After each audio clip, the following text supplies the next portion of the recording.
G'day YouTube viewer, g'day bikers. I want to talk today about the best advice my father ever gave me when it comes to new products, motors, technology. Now as I talk, I'll just throw up a photo here of him sitting on one of his many farm bikes over the years.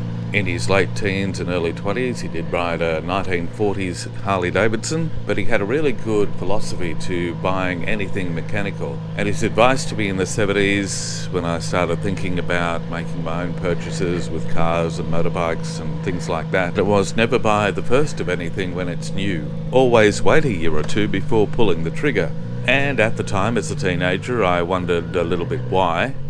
I think human nature is, and this certainly applies to YouTube, is people are going to look really favourably if you buy something when it first comes out. Certainly with motorcycles on YouTube, you get more views if you ride or showcase a motorcycle when it just hits the market. That seems to be where there's the most interest in people wanting to find out about it. But that can be fraught with danger. And I was thinking recently, looking back on all my motorcycle purchases over the years, going right back to even when I was 14 and bought my first motorcycle with my own money. It was an established motorcycle with a motor and technology that had been around for quite some time. And then if I look at the last 5 years, all the motorcycles I've bought, the engines and the tech, had been around at least 12 months before I bought them. And most of my bikes and motors have been around many years. So when my children grew up and I got back into motorcycling really seriously in the last decade, the first bike I bought was a dinosaur. The DR650 had been around for 2 decades, unchanged pretty much.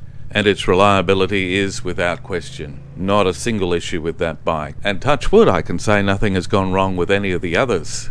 My VStrom 1050, the motor in that has also been around for decades. But it did have some new elements like 6-axis IMU, hill control, ride-by-wire, ride modes, cruise control, which is why I waited a year or two when that model came out. And again, I've had no problems at all. Around that time, I also bought a CB125E air-cooled Honda to help teach someone to learn how to ride with gears, and that bike had been around for a long time as well. Soon after, I bought a Kawasaki Z900RS. That was around 2 years after that retro-looking modern classic hit the market. But again, that bike used the Z900 engine down-tuned a little bit, which was also already regarded as extremely reliable. Of all my bikes, probably the one that was the newest in terms of a purpose-made machine from the ground up was the CMX 1100 Rebel. But again, it uses the Africa twin motor, and that had been around for some time and proven very reliable as well. I did wait for over a year after that bike came out before I bought one on impulse, and that was a very wise decision because I know with the first models when they came out, some people had an oil leak, which I haven't experienced with mine.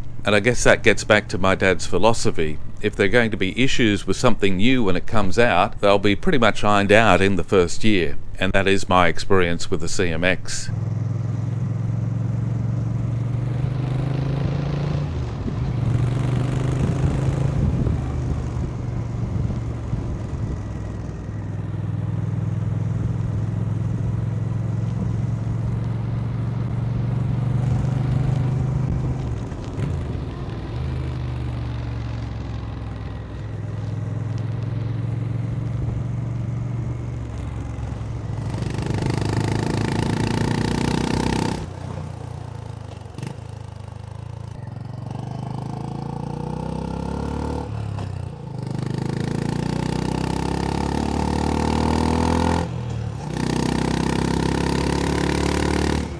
And in a similar vein with the GB350, I waited a year after they were released in Australia before I bought one, but in that case I hadn't heard of any issues in any part of the world where they'd been around for at least a couple of years. Of course, they first rolled out in India with the CB350 Highness and Japan with the GB350.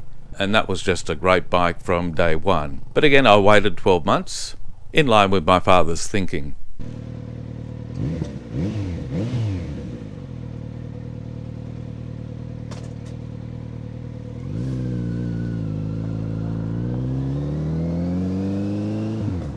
With my Harley Davidson Heritage Softail Classic, it has the 114 motor, and I waited a year or two for that one to prove itself before I pulled the trigger on that as well. But I'd always wanted a Heritage Classic. It had been in my mind for decades, but I wasn't going to buy one with a new motor in the first 12 months of it coming out. The KLX 230S, again, another motor that had been around for many years, so no worries about that at all, but again, I still waited. And with my little scooter, again, it's a bike that had been around for many years, very little technology. Of all the bikes I have, it's the only one that I've had a technical problem with recently, and that is the battery died. But I haven't changed it because the bike has a kickstart and very minimal technology, and so I can start it and ride wherever I want to go without changing the battery yet. I will do that, but it hasn't been urgent.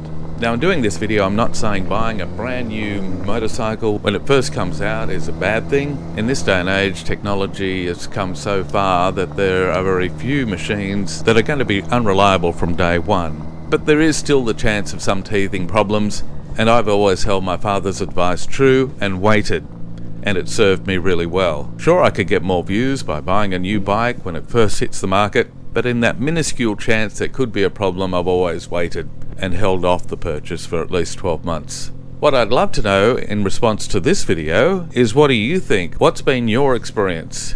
Have you bought new model cars and bikes and wish you'd waited a little while? Or have you not had any problems at all? What do you think of my philosophy and my dad's advice? Is it good, or is it something I shouldn't worry about? I'd love to hear your thoughts in the comment section below. Touch wood, I still haven't had any problems, and I hope it remains that way. And if you thought this video was okay, please give it a thumbs up. And subscribe to the channel if you haven't done so before, so you can be alerted to future videos I post as soon as I do. And it also alerts other bikers and motorcycle enthusiasts to my channel. I hope you're having a great day wherever you are in the world, and until next time, happy motorcycling.